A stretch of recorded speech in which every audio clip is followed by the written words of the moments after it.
My name is Bethany Dodson, and as Michael said, I'm the Research and Education Director. Part of my job here is to manage the Hall of Fame process. We started in 1975 in a little town called Hereford, Texas, and that first year we inducted 3 women, and they represented 3 different generations of rodeo. Moving forward, fast forward to now, 248 women have been inducted under a number of fields of influence, from champions and competitive performers, trailblazers and pioneers, entertainers, artists and writers, and contributors to the cowgirl legacy.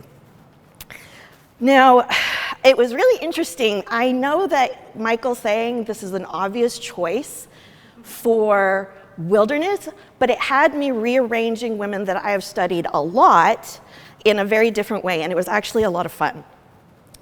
So, first off, I looked up the definition of wilderness, and Merriam-Webster, of course, is very dry and not entertaining at all. He says it's a tract or region uncultivated and uninhabited by human beings. Okay, so we know that. But the reason I wanted to throw this up here is because actually there's a way you can use the word wilderness that I didn't know, and I have your new favorite phrase. Okay, a confusing multitude or mass, an indefinitely great number or quantity. And this is your new William Shakespeare quote. I would not have given it for a wilderness of monkeys. You have to work that into conversation now. So, when you think of wilderness in terms of this country, I think American West, because it is ingrained in our national identity. It's also ingrained around the world. In terms of America, you've got New York City, and then the rest of us are cowboys, right? So, part of the reason for that is because of this dude. This is Buffalo Bill. So, we're obsessed with this idea of the American West. And what do I think about when I think about the American West? I think survival, I think recreation, I think therapy, I think inspiration, I think protecting it because it's a finite and limited resource that's always shrinking. And actually in the 1880s, when Buffalo Bill came along on the scene, they already knew that it was shrinking, and everyone was still obsessed with the idea of the American West.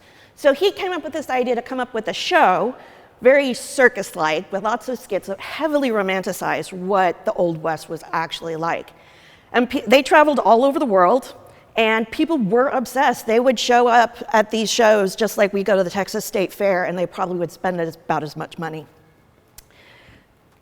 But it really wasn't like that. And you can't talk about the Old West without talking about the Native American experience. And I'm going to do that through one of our honorees. Her name's Sacagawea. We've built this woman to be an American icon. The National Women's Museum and Hall of Fame actually hazards that there are more monuments to Sacagawea in this country than any other woman. You walked by one of them when you came in, the Glenna Goodacre, one of Sacagawea and Jean-Baptiste when you came in. She's been on a couple of stamps, of course, the dollar. And there's so much misinformation about this woman. I really would encourage you to look online. There's lots of really cool articles talking about the historiography of misinformation to what we actually do and do not know about Sacagawea. Because we don't know very much about her. Some people say she lived to the ripe old age of 60. Some say she died and was buried in an unmarked grave by the time she was 25. We just don't know. What do we know about her? We know she was Shoshone. We know she was captured by a Hidatsa tribe and was sold to her husband, a French trapper. By the time she was 16, she was one of 2 Native American wives, and she was pregnant by the time she was 16. Her husband was actually the one that was hired to be the guide for Lewis and Clark because he spoke French and Hidatsa, and she spoke Shoshone and Hidatsa. This is by the time she's 17, so she's already had Jean-Baptiste. Now, of course, historians don't look as glowingly on the expedition now because we realize that this expedition marks the beginning of the end for tribal control over the West and the subsequent terrible treatment of Native Americans after. But she was incredible. We do know, based on notes from Lewis and Clark's expedition, that they did come to respect her. She was very smart. She understood the complexities of the different tribal relationships. She understood the terrain very well.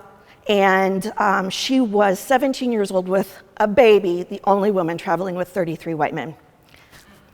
That's insane to me. She did what she needed to survive, and I think that's incredibly noble. But there was opportunity out west in terms of survival. Women like Mary Fields, Biddy Mason really made lives for themselves on the West Coast. Sojourner Truth, the abolitionist from New York, she ended up settling in Michigan. She regularly told black families, go west, find something for yourself. And this lady right here, Claire Brown, she's an honoree. She has a fascinating life. She was born into slavery in Kentucky, and she was able to purchase her whole family. She had a husband and 4 children. All of them were sold away from her.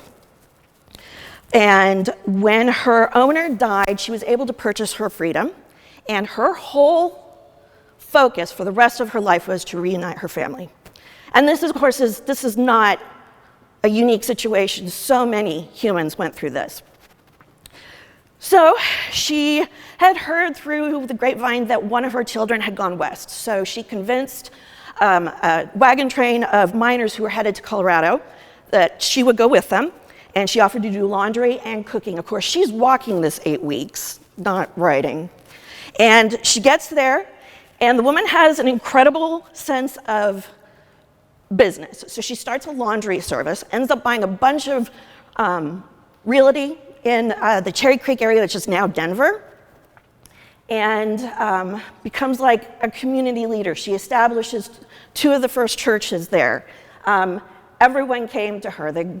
She was an important member of this community.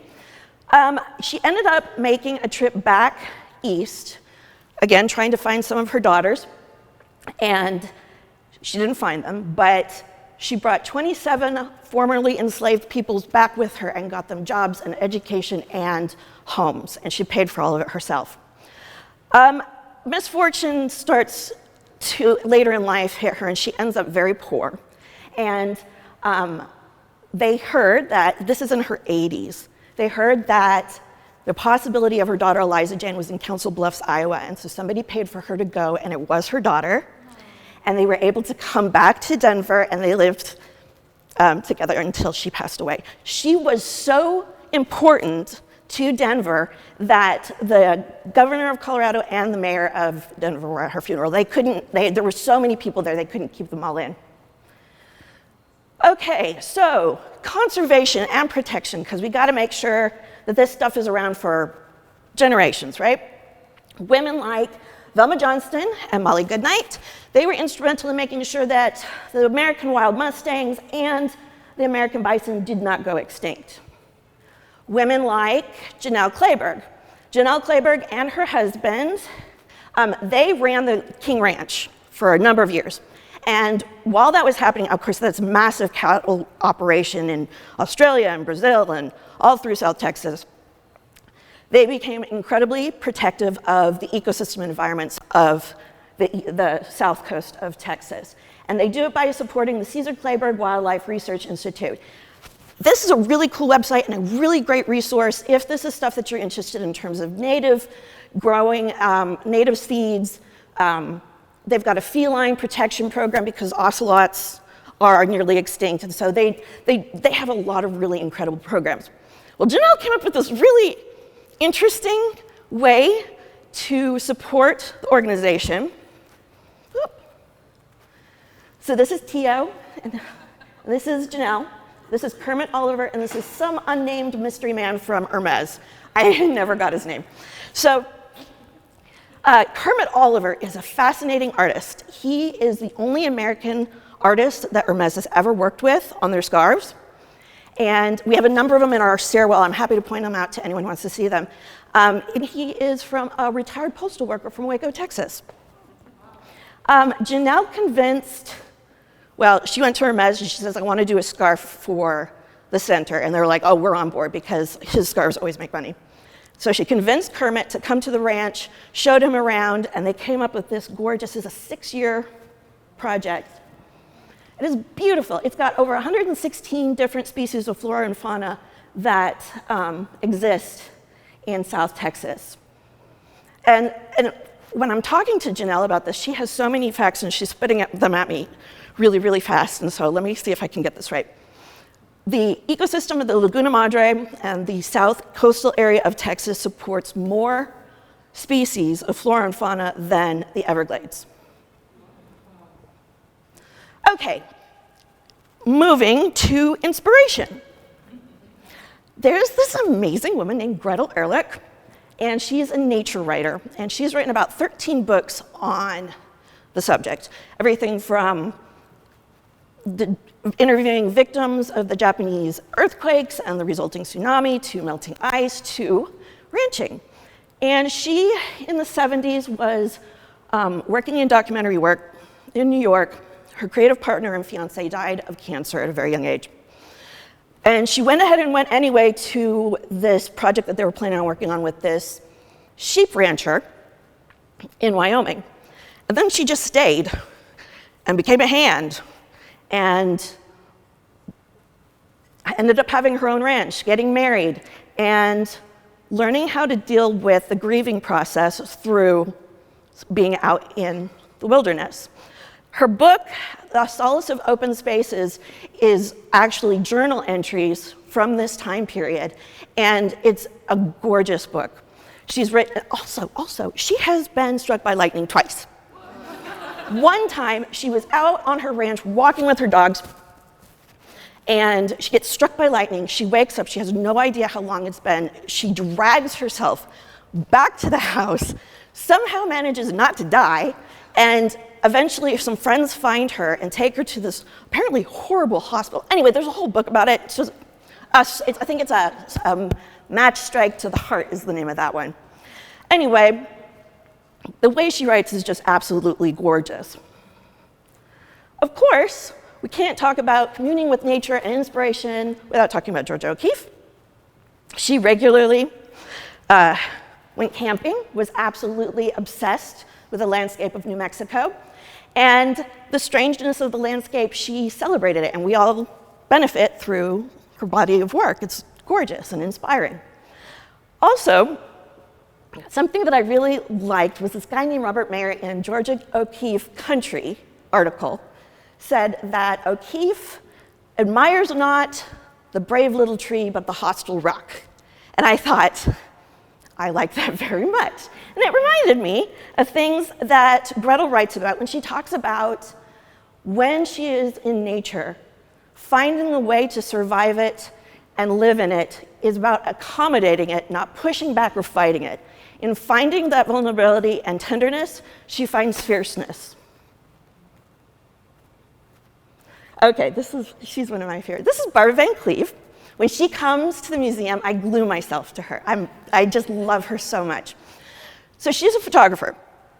And she initially went to school and became a professor. She taught literature and photography at Loyola in Chicago.